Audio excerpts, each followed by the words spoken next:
the original force to establish the beachhead at Salerno, the 143rd had since spent all but a fortnight in action under extremely bitter weather conditions. At Salerno, at the Volturno crossing, it had taken mortal punishment. The task ahead promised no less bloodshed, yet it was undertaken in good spirits and high confidence. The 1st Battalion began the long, rugged climb up Mount Sammucro. Well, they were a wonderful outfit. It had largely to do with the 36th Texas Infantry Division, the 142nd, and we were attached to them, and just, it was the story of that regiment in the operation. Mm-hmm. It was, by the way, it was 100% replacements. From the end of October 1943 until the middle of December, San Pietro and the surrounding ground was the scene of some of the bitterest fighting on our Fifth Army front. The push forward again, after a static period brought on by heavy seasonal rains. Our battle lines were haphazard as the terrain itself, with its flood-swollen rivers that twisted back and forth across our line of march so that each river seemed like 5. And where there was no river to cross, a mountain blocked our going, each peak ahead being a few meters higher than the last we had won, so that each new peak had to be fought for, the hard, uphill way, with the enemy looking down our throats. We went forward ahead of the next attack, and it was quite a day. There were numbers of dead.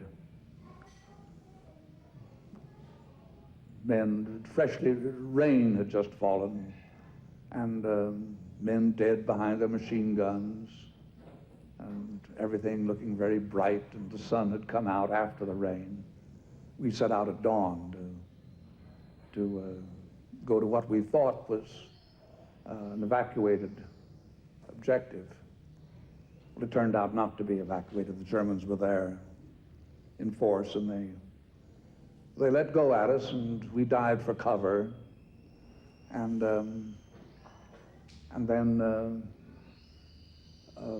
some mortar shells came in. We were behind a wall, and that saved our lives.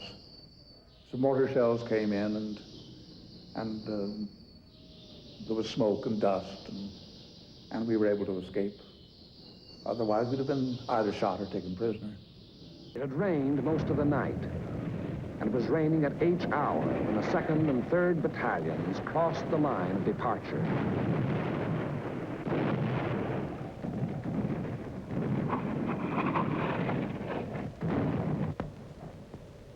Some 200 yards forward, they encountered mines and automatic fire from pillboxes.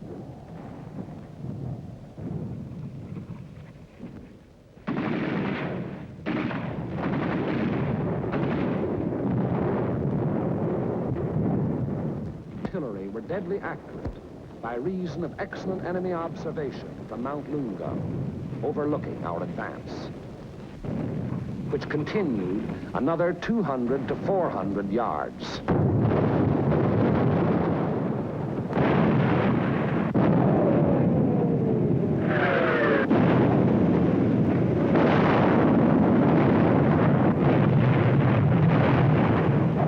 I'd have conversations with men before an attack, or sometimes at night. Conversations, I'd ask them what the war was about, what we were fighting for. And sometimes they were very eloquent in their answers. Volunteer patrols made desperate attempts to reach enemy positions and reduce strong points. Not a single member of any such patrol ever came back alive.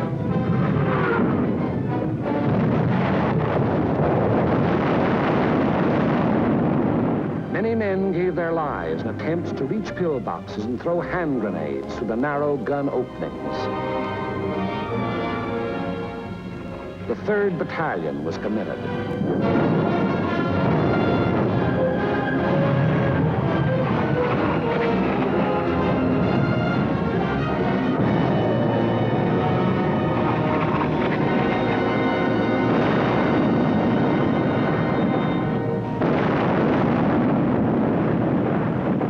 But the advance never got more than 600 yards past the line of departure. Our initial assault on San Pietro had been repulsed with heavy casualties.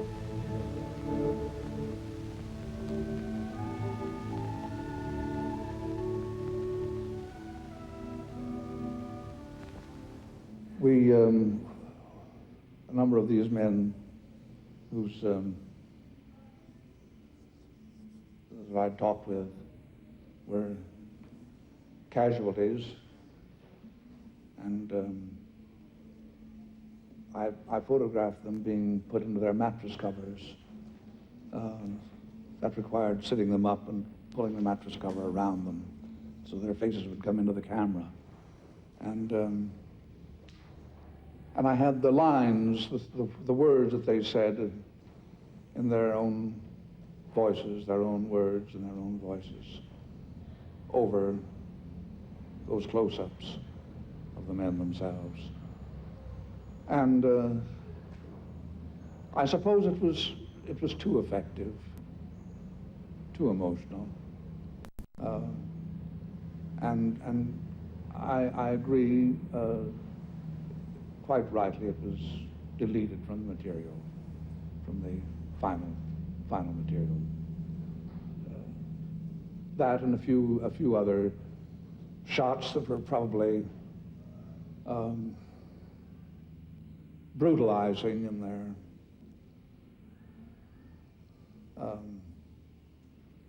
rather too much to take.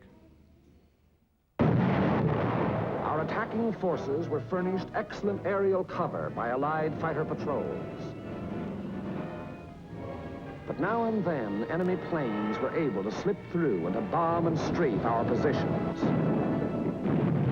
which to all purposes had remained unchanged since the first day. To break the deadlock, orders were given for a coordinated divisional attack.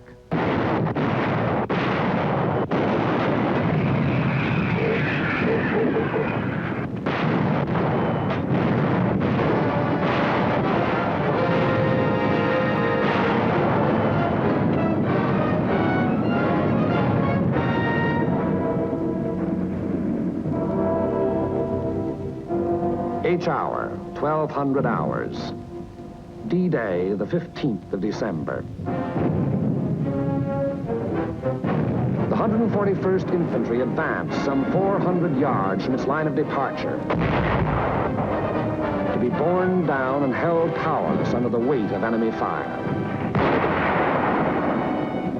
The 2nd and 3rd Battalions of the 143rd advanced some 100 yards beyond their former positions to a point almost directly before forward enemy defenses.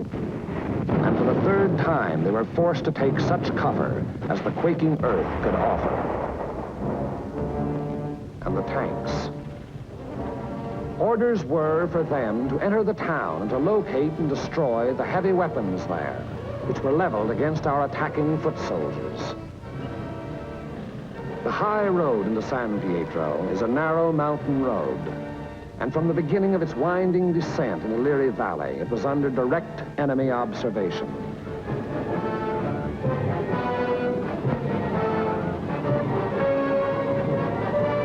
"16 tanks started down that road.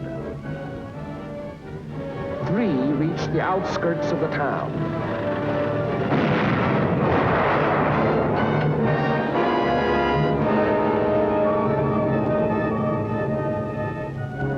Of these, 2 were destroyed, and 1 was missing. 5 tanks were immobilized behind enemy lines, their crews having to abandon them. 5 tanks hit enemy mines within our lines and were thereupon destroyed by enemy gunfire. 4 tanks returned to the bivouac area. On the Mount Samokro Ridge, the 1st Battalion fought its way to within a few hundred yards of the objective.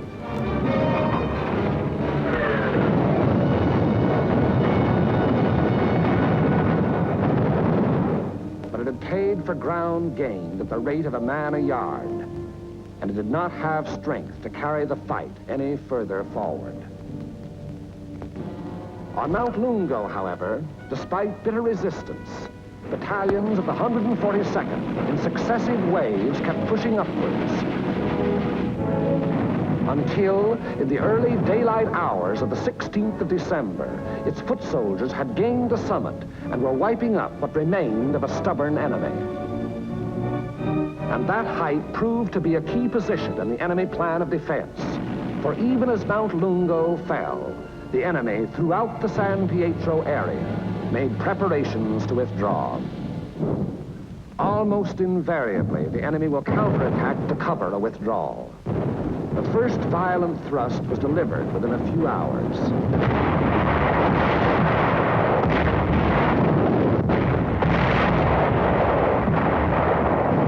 And thereafter, counterattacks came in waves, the roar of the last mingling with the rush and fury of the next to break.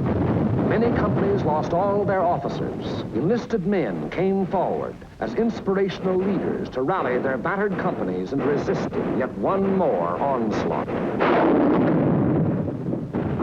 Our own artillery was brought to fall within 100 yards of our front-line elements. After 5 hours, during which the earth never ceased to tremble, counterattacks ended, indicating that the withdrawal of the enemy's main body had commenced.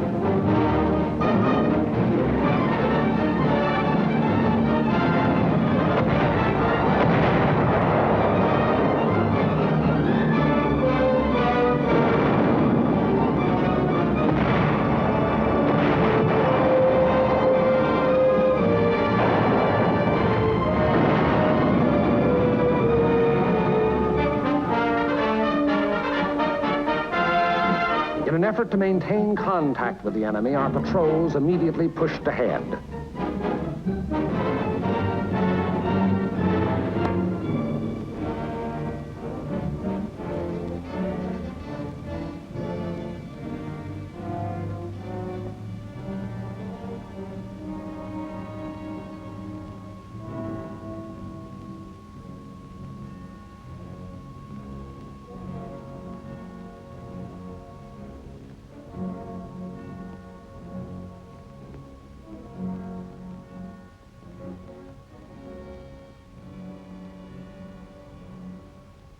Entering the town, they discovered that San Pietro was ours for the taking.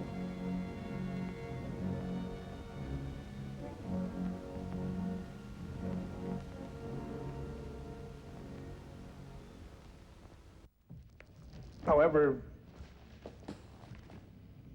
San Pietro was,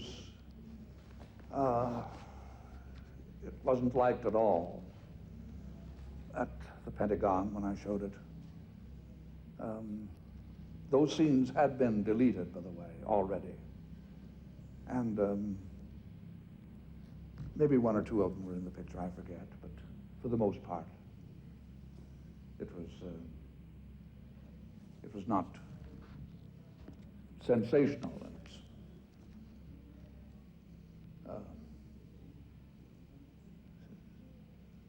And they shown a projection room, big brass.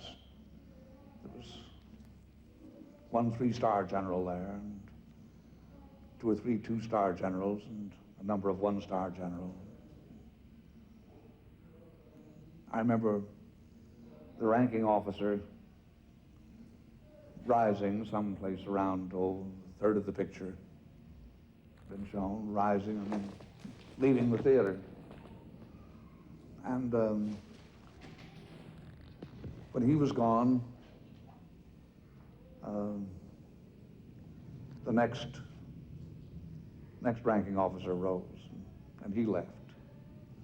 And so they went, one after the other, until I was alone, or practically so, in the room. thought, what assholes.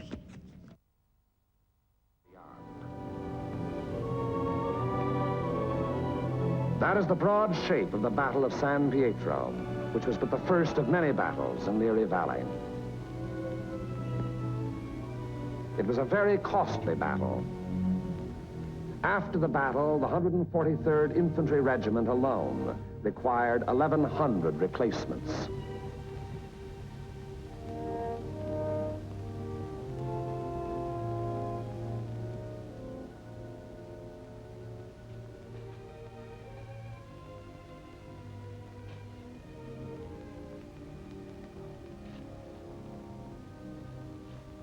The lives lost were precious lives to their country, to their loved ones, and to the men themselves.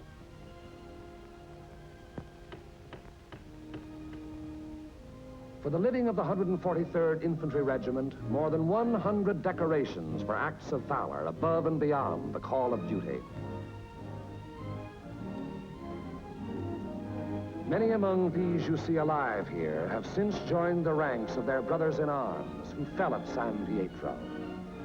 For ahead lay San Vittore and the Rapido River and Casino, and beyond Casino more rivers and more mountains and more towns, more San Pietros, greater or lesser, 1,000 more. The time I got back to the photographic division of the Single Corps, why, the disgrace had already been rumored. And I was regarded, I'm afraid, as something of a pariah. And they didn't know what to do with me. For some time, a couple of weeks, I guess, went past. And then, by one of those fortunate accidents, General George C. Marshall saw the film. I suppose he'd heard enough bad things about it to enlist his interest. And his reaction was exactly the opposite of everyone's else. He said that their ostensible reason, they declared that it was be unfit for Army personnel to see the film because it would be demoralizing for men about to go into, for men who were headed for combat. And Marshall said that they were the very men who should see such a film to prepare them for the experience of combat. Well, the atmosphere changed overnight. I was decorated, and I was made a major.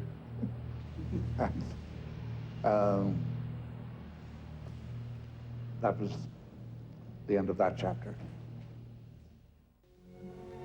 As the battle passed over and beyond San Pietro, westward, townspeople began to appear, coming out of their caves in the mountains where they had stayed in hiding during the enemy occupation. They were mostly old people and children.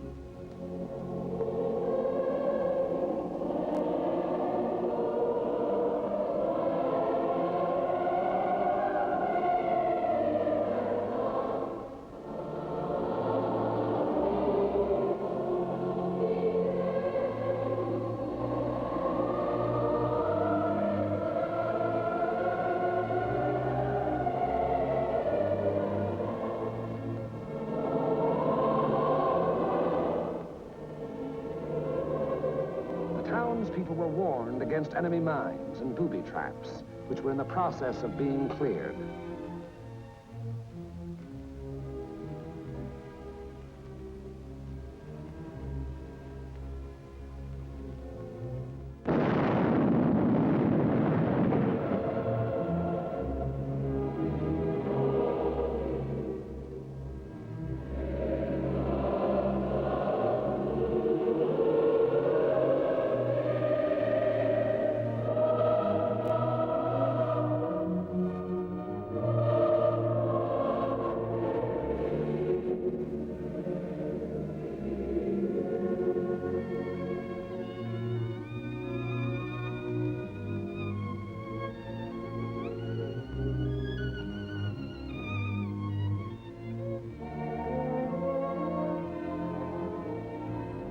But as I say, that it didn't,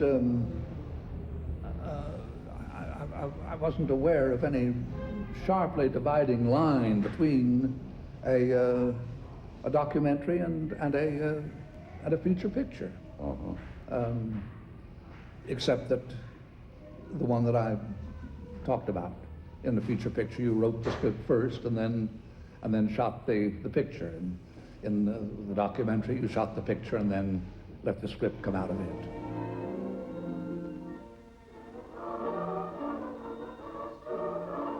Children are able to forget quickly. Yesterday they wept. Today there are smiles and even laughter.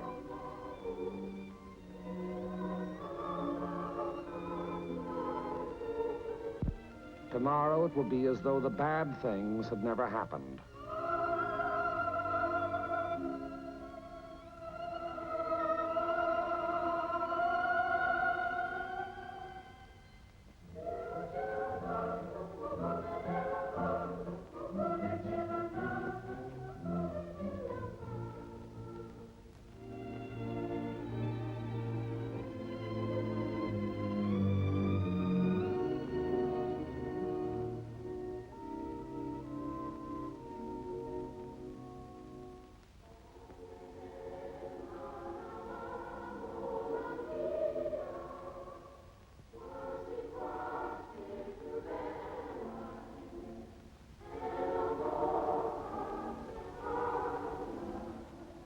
There were a few pictures like that during the war. Willie Wyler's Memphis Belle, and which was a very personal account. Willie went on all the missions himself, and they're pretty rough occasions they were too. And Jack Ford. Then later on in the Pacific. But yes, I suppose San Pietro was probably the first personal account. Personal in the sense that it was actually witnessed by the camera.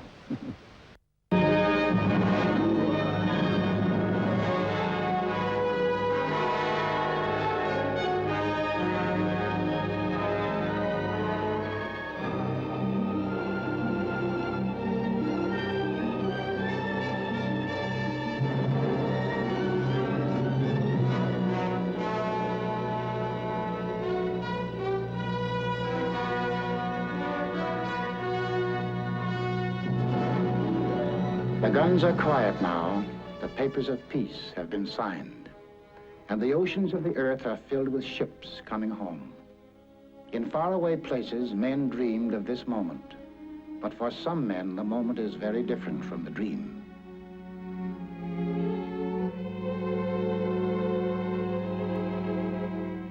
Here is human salvage, the final result of all that metal and fire can do to violate mortal flesh.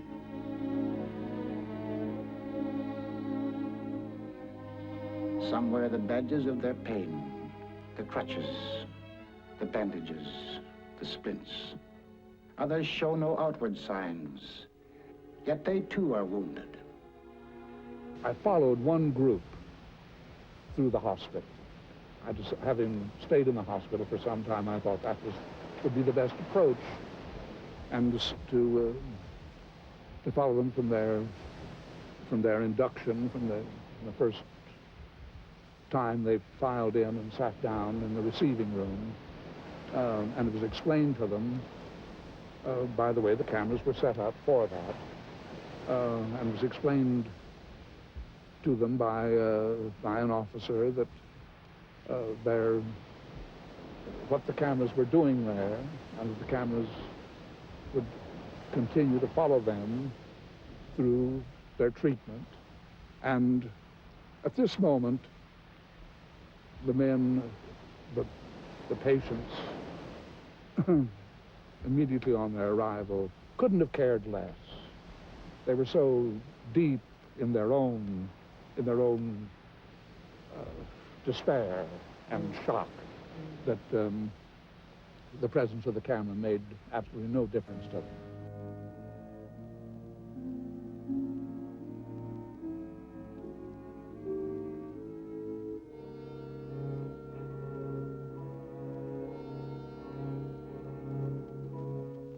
These are the casualties of the spirit, the troubled in mind, men who are damaged emotionally. Born and bred in peace, educated to hate war, they were overnight plunged into sudden and terrible situations. Every man has his breaking point, and these, in the fulfillment of their duties as soldiers, were forced beyond the limit of human endurance. At ease, men. On behalf of the commanding officer and his staff of Mason General Hospital, I want to extend a hearty welcome to all of you on your return to the United States. There's no need to be alarmed at the presence of these cameras, as they're making a photographic record of your progress at this hospital from the date of admission to the date of discharge. Here are men who tremble, men who cannot sleep, men with pains that are nonetheless real because they are of mental origin, men who cannot remember, paralyzed men whose paralysis is dictated by the mind. However different the symptoms, these things they have in common: unceasing fear and apprehension, a sense of impending disaster, a feeling of hopelessness and utter isolation. Disconcerted, somewhat angry. It was impossible to find out who said no. It was the War Department that said no. So it's awfully hard being outraged with the War Department for a very long period of time. The names and places are different. The circumstances are different. But through all the stories runs one thread: death and the fear of death. Well, I lost my last buddy up there, little Norman. He was second scout, and I was first scout. And they were all mixed up there. They were shelling us. And well, did that make you nervous? I should have been first scout. I'm first scout, and I should have been out in front. And he went out, and I started to go out after him, and he got shot. And he just said, "Oh, Dutch, I'm hit," and he crawled to my feet. And I started calling for the medic, and I went back to see if we could get the medic, and there wasn't any, and I started to go out after him again, and they wouldn't let me go. And he was the last one of the original boys that was with me. Him and I were the last two left out of the original. And when you were shelled, how did you feel? No, I don't know. It's just after Norman got hurt or killed, why I was all right when we were moving up or attacked and anything like that. When we get pinned down, I start thinking about him laying back there. And then what happened to you when you think about him? How would you feel? I just didn't care what happened to me. Do you mean you didn't want to go back into combat again? Yes, sir. I wanted to go back. I wanted to stay there. I wanted to keep on for him and all them other guys, John and Stryker and Tex and Pop. And how do you feel right now? I feel all right. Have you been getting along? Well, fairly well, sir. Mm-hmm. You overseas? Yes, sir. Where? We were in France, and then we went to Germany. In where? France to Germany. And what outfit were you with? I was with Headquarters Detachment, 50th Quartermaster Battalion, Mobile. Mm-hmm. I see your PFC. At present, sir. You had to go in the hospital. Sir? You had to go in the hospital. Twice, sir. It says here on your record from overseas that you had headaches and that you had crying spells. Yes, sir. I believe in your profession is called nostalgia. In other words, homesickness. Yes, sir. Mm-hmm. It was induced when, shortly before the war, I received a picture of my sweetheart. Yes.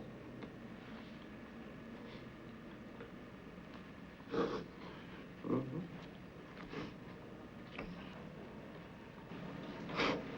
I'm sorry, I can't continue. That's all right. Griffith. Yes, sir. Come on and sit down a minute. Now, a display of emotion is all right. I'm not doing this deliberately, so Of course please you're believe not. me. I do believe you. A display of emotion is sometimes very helpful. I hope so, sir. Sure, it gets it off your chest.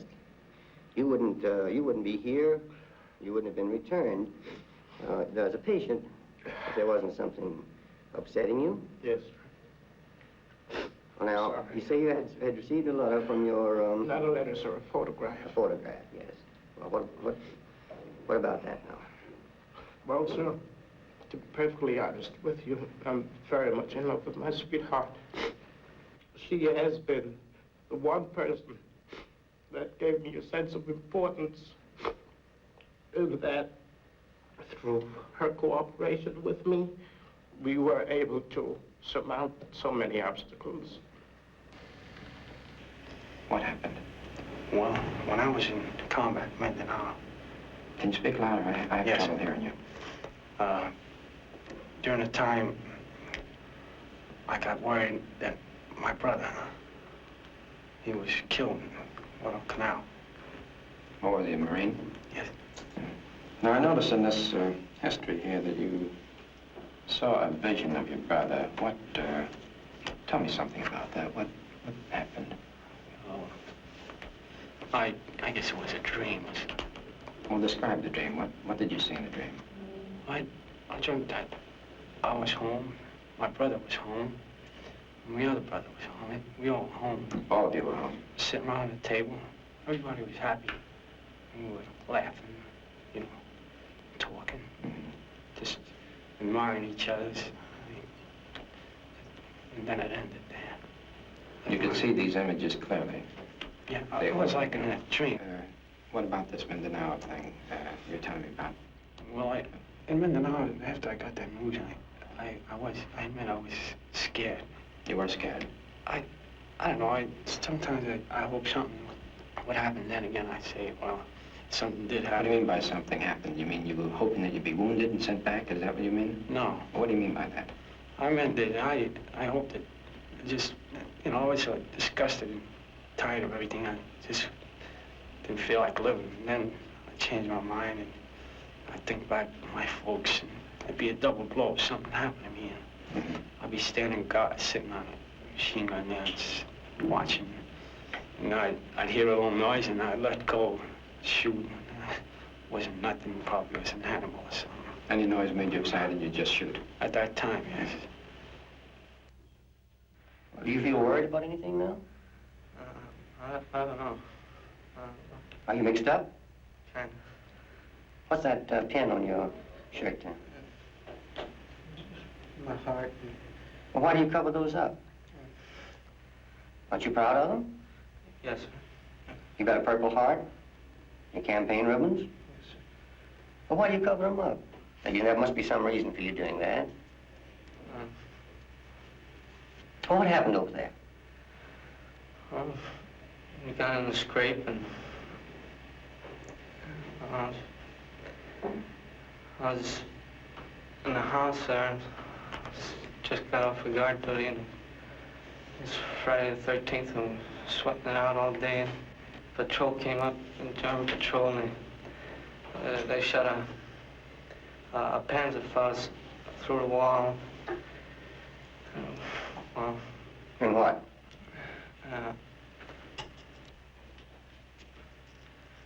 I was laying on a couch, and right before it happened, I felt a little jittery, so I laid down on the floor. And when I got up again, the couch was all torn. In other words, you were almost killed, is that it? Most have gone right over my head. Do you feel conscious, that is, are you aware of the fact that you are not the same boy that you were when you went over? Do you feel changed? Yes. In what way?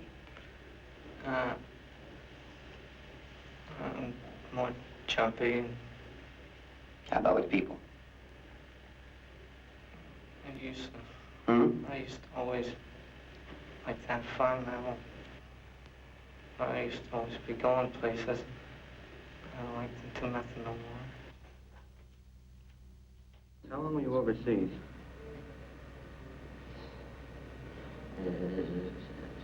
A lot of months. 11 months. Were you in any combat at all? It's 6 months. Did sudden noises bother you particularly? I did just shake a little, but not that bad. Well, I guess I just got tired of living, you can put it that way. I had trouble sleeping, yes. Had dreaming of combat, you know. I just took off because I see too many of my buddies gone, and I figured the next one was for me. A man can just stand so much up there, see? On this, their first night back in the States, each man who is able may make a long-distance call without cost. After months and years of silence, familiar voices are heard once again.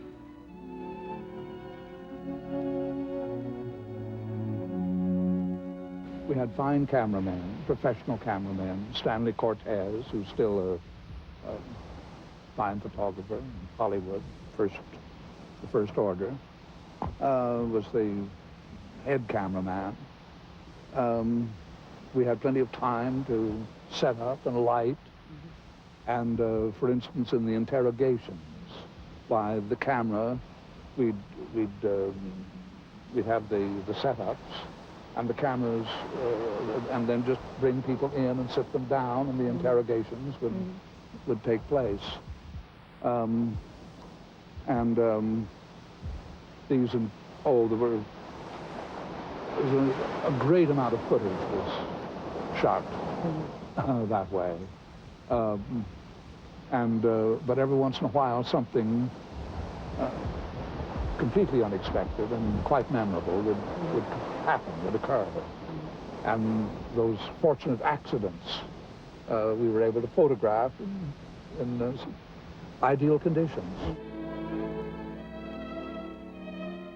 This man suffering from a conversion hysteria requires immediate treatment.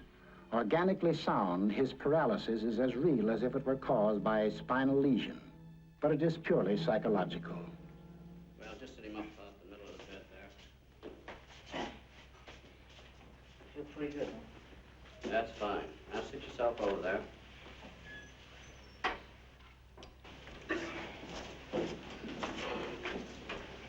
Well, now, can you move over just a little so I can talk to you? Yes, sir. Now, what is the trouble? You think there'll be a... What's that? That's nervous. Yes, it make me flinch like that. I say, how long has that been going on? Since Friday. Friday. Night. Come on suddenly or gradually? Suddenly, sir. How? Well, I started in the afternoon with crying spells. And felt something funny in my shoulders here. Back bothered me. I started crying. I wasn't controlling my legs and my arms. Was there any reason for crying spells? I don't know, sir. Anything Just happen at home to bother you? Well, my mother's been ill. She has been ill. That's right. That worry you a lot? Quite a bit.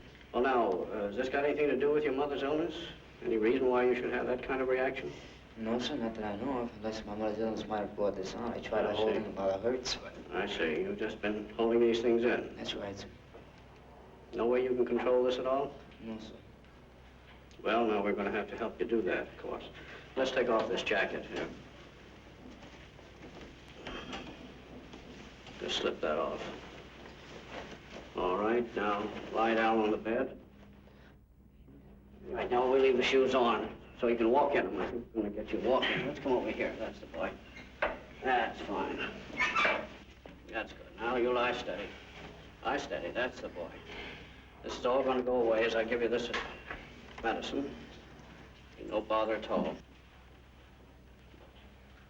The method employed here is effective in certain types of acute cases. An intravenous injection of sodium amytal induces a state similar to hypnosis.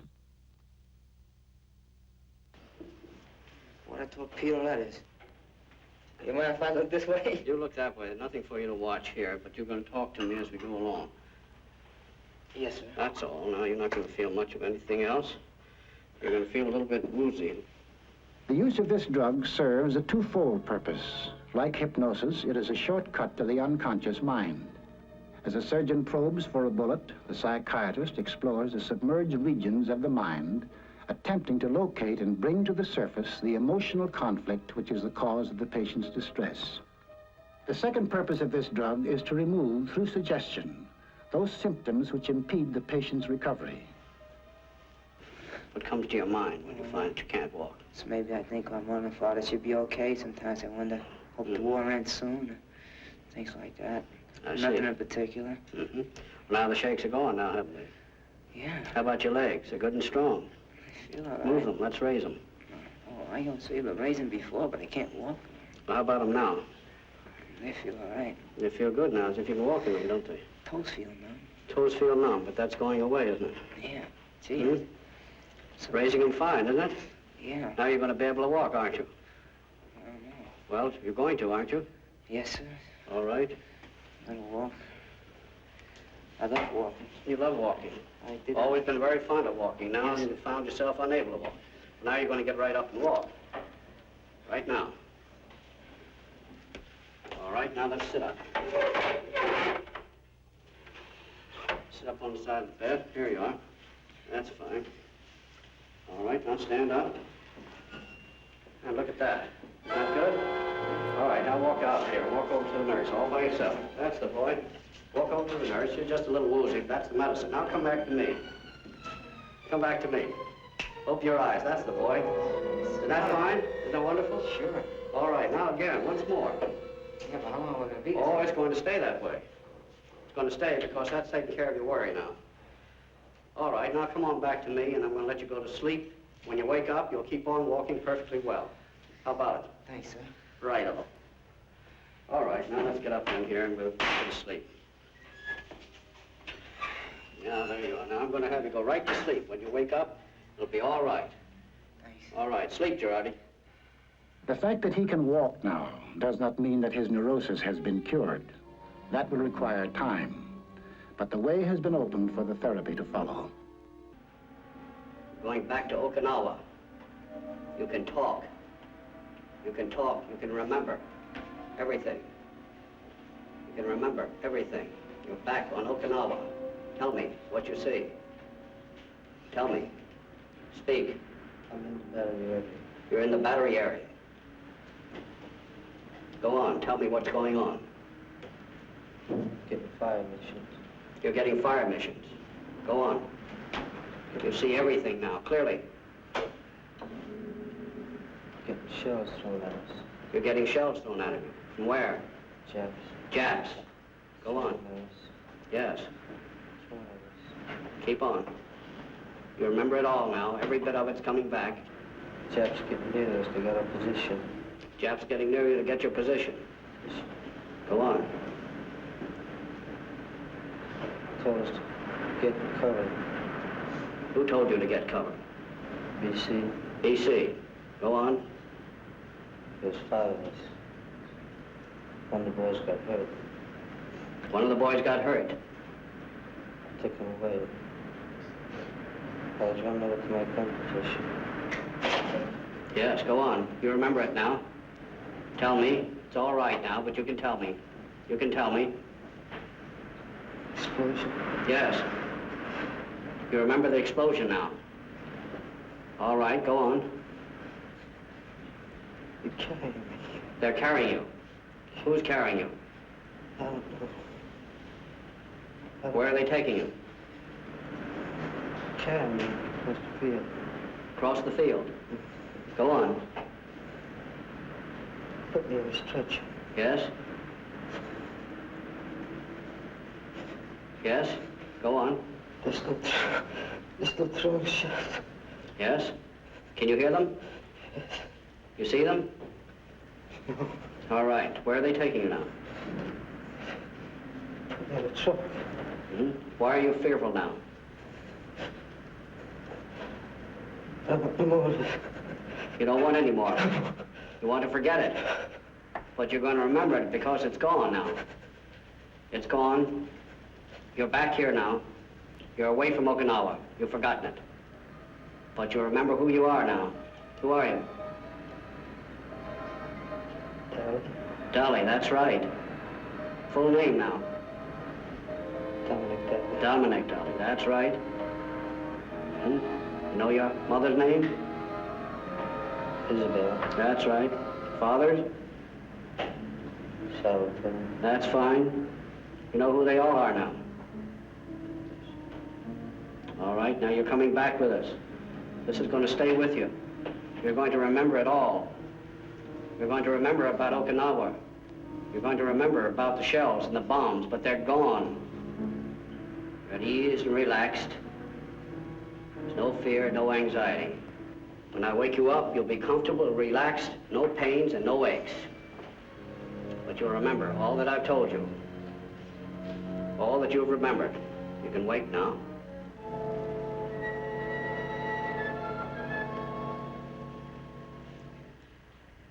Well, how are you?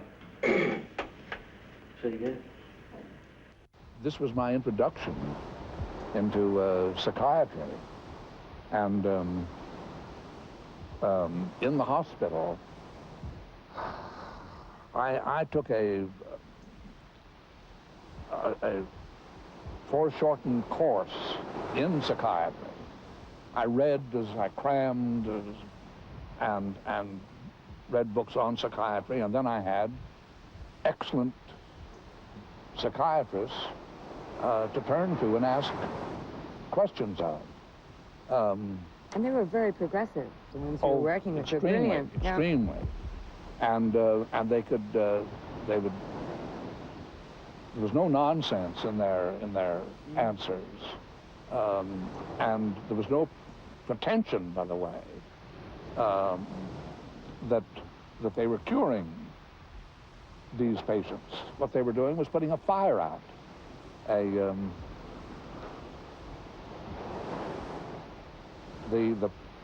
attempt to restore the men to more or less the condition they were in when they came into the army. Visitors' Day. Now the men resume their contact with the world outside. These are the people they are coming back to, whose lives are bound up with theirs. Without their understanding, all that has been accomplished in the last few weeks can be torn down. With it, their return to life can be doubly swift and sure. That group made better progress in getting back,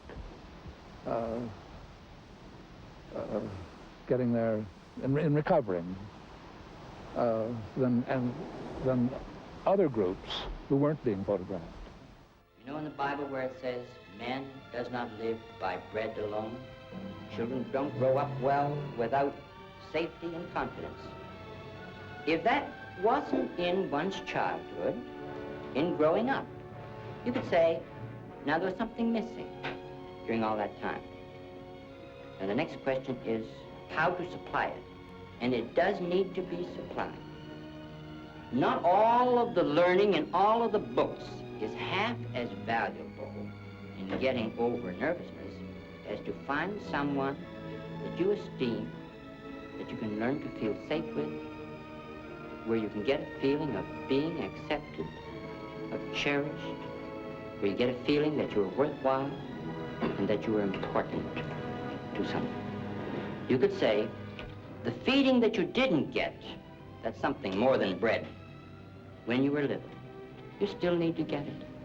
You still need to be fed with acceptance and to find the safety. In other words, knowledge alone is not enough. The doctors were extraordinary with them. As a matter of fact, that was the theme of their recovery. Love and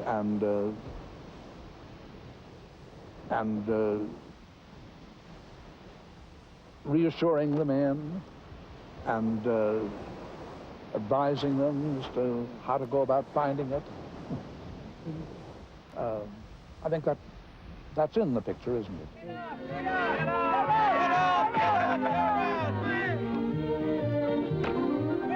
8 weeks have passed. What about these men? Are they ready for discharge? How complete is their recovery?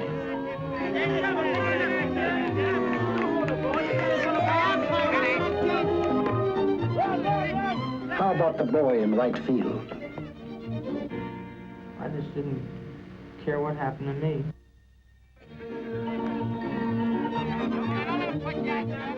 How about the kid at bat? Foxhole was covered by dirt. was covered up for 29 hours afterwards till they found me.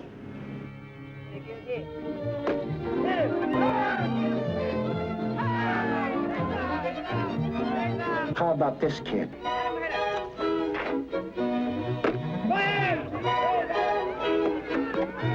How about him?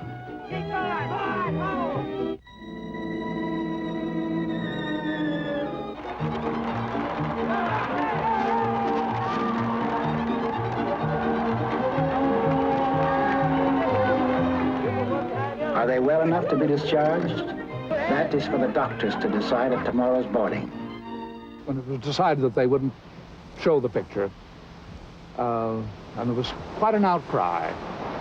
The papers, a number of newspapers who had heard about it, one or two critics, some people that were not in the government or not in the army, in the medical profession, so on, wrote that the picture, it was required that the picture be seen, and so this put the authorities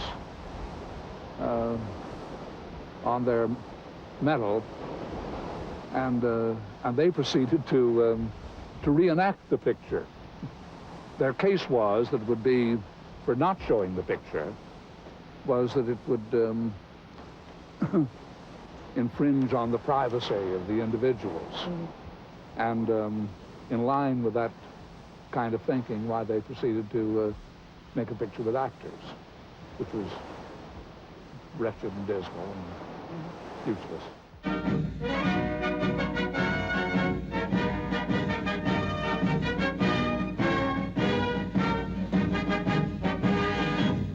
Men, this is your last military formation.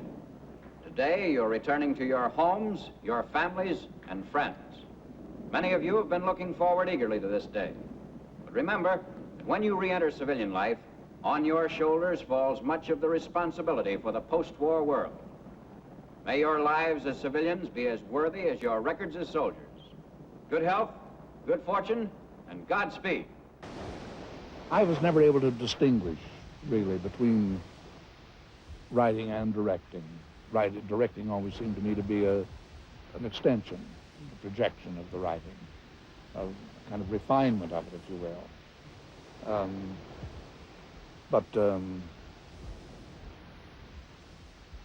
No, I suppose, of course, there was little or no directing in those pictures. The only direction was tactical.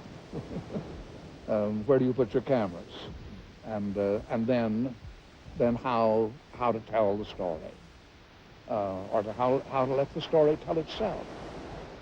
I didn't impose anything on the story. The stories were sufficient.